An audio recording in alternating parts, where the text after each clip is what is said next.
Hi friends, welcome to our channel my lifestyle and cooking. First time பார்க்குறீங்கன்னா subscribe பண்ணிவிட்டு பாருங்கள் friends. நம்ம இன்றைக்கி ரொம்ப ஹெல்த்தியான டேஸ்ட்டான ஒரு ஈவினிங் ஸ்நாக்ஸ் ரெசிபி தான் பார்க்க போகிறோம். ஆவியில் வேக வச்சு ரொம்ப ஈஸியாக பண்ணிடலாம். இதுவரை இந்த மாதிரி ஒரு ஸ்நாக்ஸ் ரெசிபி செஞ்சுருக்கவே மாட்டீங்க. வாங்க இப்போ இதை எப்படி பண்ணலான்னு பார்க்கலாம். இது செய்கிறதுக்கு ஒரு பாத்திரம் ஒன்று எடுத்துருக்கிறேன். இதில் 1 கப் அளவு கோதுமை சேர்த்துருக்கிறேன். கூடவே கொஞ்சமாக உப்பு சேர்த்து தேவையான அளவு தண்ணி சேர்த்து நார்மலாக நம்ம சப்பாத்தி மாவுக்கு பிசைஞ்சு எடுப்போம்ல, அந்த மாதிரி சாஃப்டாக பிசைஞ்சு எடுத்துக்கோங்க. இந்த மாதிரி நல்லா சாஃப்டாக பிசைஞ்சதுக்கப்புறமா இதுக்கு மேலே கொஞ்சமாக ஆயில் அப்ளை பண்ணியிருக்கிறேன். இப்போ இதை தனியாக வச்சிடலாம். இது இருக்கட்டும்.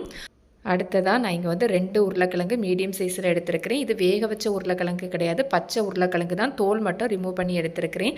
இப்போ காய் துருவோம்ல, அதில் துருவி தண்ணியில் ஆட் பண்ணி வச்சுருக்கிறேன். இதில் உள்ள ஸ்டார்ச்சை ரிமூவ் பண்ணி எடுக்கணும். அதனால் ஒரு 2லேருந்து 3 நேரம் நல்லா தண்ணியில் கழுவி எடுத்துக்கலாம். கழுவி எடுத்துகிட்டு அதில் இருக்க தண்ணியை கம்ப்ளீட்டாக அந்த மாதிரி ஸ்ட்ரெயினரில் ஃபில்டர் பண்ணிவிட்டு ஒரு பவுலில் ஆட் பண்ணி எடுத்துருக்கிறேன். அடுத்ததாக மீடியம் சைஸில் ஒரு வெங்காயம் இந்த மாதிரி நீல வாக்கில் கட் பண்ணி சேர்த்துருக்கிறேன். கூடவே 1 டேபிள் ஸ்பூன் அளவு இஞ்சும் பூண்டும் துருவி சேர்த்துருக்கிறேன். நீங்கள் பேஸ்ட்டாக கூட சேர்த்துக்கலாம். கூடவே 1/4 டீஸ்பூன் அளவு ஜீரகம், 1/2 டீஸ்பூன் அளவு சிக்கன் மசாலா, 1/2 டீஸ்பூன் அளவு சிக்கன் 65 மசாலா சேர்த்துருக்கிறேன். நீங்கள் இதுக்கு பதிலாக கரம் மசாலா, வத்தல் பொடி கூட சேர்த்துக்கலாம். இந்த மாதிரி சேர்க்கும்போது டேஸ்ட் கொஞ்சம் டிஃப்ரெண்ட்டாக நல்லாயிருக்கும். அப்புறமா கொஞ்சமாக மல்லி இலை இந்த மாதிரி சின்னதாக நறுக்கி சேர்த்துக்கலாம். இதெல்லாம் சேர்த்ததுக்கப்புறமா நம்ம இதை கையை வச்சு நல்லா மிக்ஸ் பண்ணி எடுத்துக்கலாம்.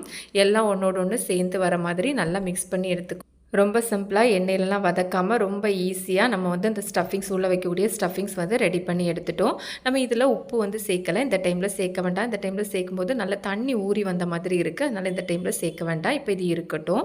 அடுத்ததாக நம்ம கோதுமாவை பிசைஞ்சு எடுத்து வச்சுருந்தோம்ல, அதை நல்லா ஒருக்கா கூட பிசைஞ்சு சாஃப்டாக ஒருக்கா கூட பிசைஞ்சு எடுத்துக்கலாம். இந்த மாதிரி ஒருக்கா பிசைஞ்சதுக்கப்புறமா இதை 3 பகுதியாக பிரித்து எடுத்துக்கலாம். இந்த மாதிரி ஈவனாக 3 பகுதியாக பிரித்து எடுத்துக்கோங்க. இப்போ அதுலேருந்து 1 மட்டும் எடுத்துருக்கிறேன். எடுத்து கொஞ்சமாக கோதுமாவு மேலே தூவி எடுத்துருக்கிறேன். இப்போ இதை நார்மலாக சப்பாத்திக்கு நம்ம தேய்ச்சி எடுப்போம்ல, அந்த மாதிரி தேய்ச்சி எடுத்துக்கோங்க. நமக்கு 3 ஒரே ஷேப்பில் இருக்கணும் அப்படிங்கிறதுக்காக வேண்டி ஒரு மூடி வச்சு ரவுண்டாக கட் பண்ணி எடுத்துருக்கிறேன். இந்த மாதிரி ஒரு திக்னஸ் வர மாதிரி ரெடி பண்ணி எடுத்துக்கோங்க.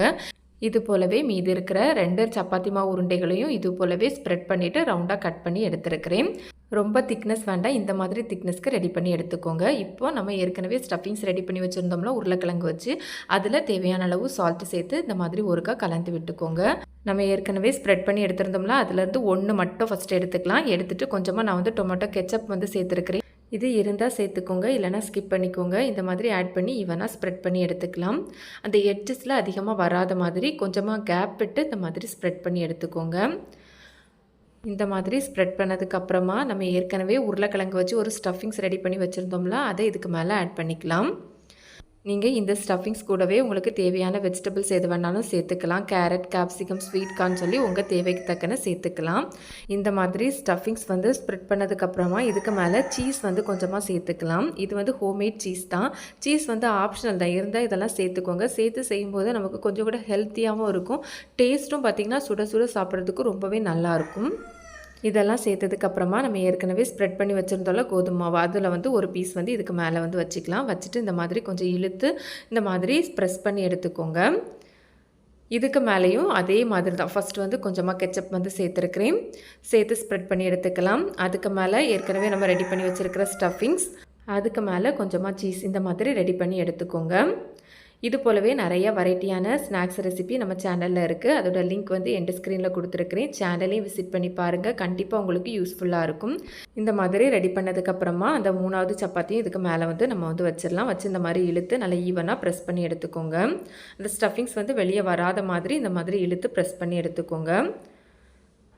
இப்போ நம்ம இதை அந்த சப்பாத்தி கல்லேருந்து எடுத்துடலாம். எடுக்கிறதுக்கும் ரொம்ப ஈஸியாக தான் இருக்கும். எடுத்ததுக்கப்புறமா நம்ம இதை ஆவியில் வேக வச்சு எடுத்துடலாம்.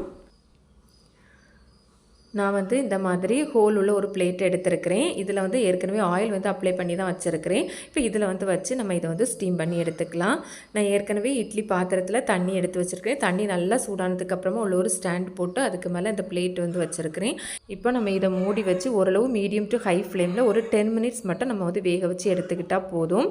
இப்போ இது இருக்கட்டும். இந்த டைமில் நம்ம இதுக்கு ஒரு மாவு ப்ரிப்பேர் பண்ணி எடுத்துக்கலாம். அதுக்காக வேண்டி ஒரு பாத்திரம் ஒன்று எடுத்துருக்கிறேன். இதில் ஒரு 6 டேபிள் ஸ்பூன் அளவு கோதுமாவு சேர்த்துக்கலாம். நீங்கள் கோதுமாவுக்கு பதிலாக மைதா மாவு கூட சேர்த்துக்கலாம். இது கூடவே கொஞ்சமாக தேவையான அளவு உப்பு சேர்த்துருக்கிறேன். ஒரு 1/2 டீஸ்பூன் அளவு சில்லி ஃப்ளேக்ஸ் சேர்த்துருக்கிறேன். 1 டீஸ்பூன் அளவு வந்து வெள்ளை கலர் எள்ளு வந்து சேர்த்துருக்கிறேன். அப்புறமா கொஞ்சமாக மல்லி இலை அது வந்து சின்னதாக இந்த மாதிரி கட் பண்ணி சேர்த்துக்கோங்க. இதெல்லாம் சேர்த்ததுக்கப்புறமா கொஞ்சமாக தண்ணி சேர்த்து இதை வந்து நம்ம கரைச்சி எடுத்துக்கலாம். தண்ணி வந்து அதிகமாக சேர்த்துற வேண்டாம், கொஞ்சம் கொஞ்சமாக சேர்த்து மிக்ஸ் பண்ணி எடுத்துக்கோங்க. நமக்கு பார்த்திங்கன்னா இந்த மாதிரி ஒரு பதம் வரணும், அந்த மாதிரி ரெடி பண்ணி எடுத்துக்கோங்க. இப்போ இது இருக்கட்டும். 10 நிமிஷத்துக்கு அப்புறமா ஸ்டவ் ஆஃப் பண்ணி நான் வந்து வெளியே எடுத்து வச்சுருக்கிறேன். இப்போ பார்த்திங்கன்னா லைட்டாக சூடு இருக்குது. நல்ல ஓரளவு கொஞ்சம் நல்லா சூடு ஆறுனதுக்கு அப்புறமா நம்ம எடுத்தோன்னா தான் எடுக்கிறதுக்கு ஈஸியாக வரும். இப்போ பார்த்திங்கன்னா வெளியே எடுத்து வச்சுருக்கிறேன். இப்போ இதை நம்ம வந்து கட் பண்ணி எடுத்துக்கலாம். உங்களுக்கு என்ன மாதிரி ஷேப் வேணுமோ அந்த மாதிரி கட் பண்ணி எடுத்துக்கோங்க. நான் பார்த்திங்கன்னா ஒரு ட்ரையாங்கிள் ஷேப்பில் வரணும்னு சொல்லிட்டு இந்த மாதிரி கட் பண்ணி எடுத்துருக்கிறேன். இதை வந்து பெரிய பெரிய பீசஸாக கட் பண்ணுறதை விட இந்த மாதிரி நல்ல சின்ன சின்ன பீசஸாக கட் பண்ணும்போது நல்லா கிறிஸ்பியாக வந்து சாப்பிட்றதுக்கு ரொம்ப நல்லாயிருக்கும். நீங்கள் உங்கள் தேவைக்கு தக்கன நீங்கள் வந்து கட் பண்ணி எடுத்துக்கோங்க. இது வந்து இப்படியே சாப்பிட்றது கூட ரொம்ப நல்லாயிருக்கும். எண்ணெய் எதுவுமே சேர்க்காம ரொம்ப ஹெல்த்தியாக இருக்கும். வெயிட் லாஸ்க்குமே ரொம்ப நல்லது. நான் வந்து பசங்களுக்கு சின்ன பசங்களுக்கு கொடுக்குறதுனால நான் இதை வந்து ஃப்ரை பண்ணி எடுக்க போகிறேன். இப்போ நான் இதுலேருந்து ஒரு பீஸ் வந்து எடுத்து காமிக்கிறேன். உங்களுக்கு பார்த்தாலே தெரியும் அந்த 3 லேயரோட ரொம்பவே பர்ஃபெக்டாக ரொம்பவே சூப்பராக வந்திருக்கு. நம்ம அதில் சீஸ்லாம் சேர்த்துருக்கனால சுட சுட சாப்பிட்றதுக்கு ரொம்பவே நல்லாயிருக்கும். நம்ம இப்போ இதை வந்து ஃப்ரை பண்ணி எடுத்துக்கலாம். நான் ஒரு பேனில் சூட ஆயில் எடுத்துருக்கிறேன்.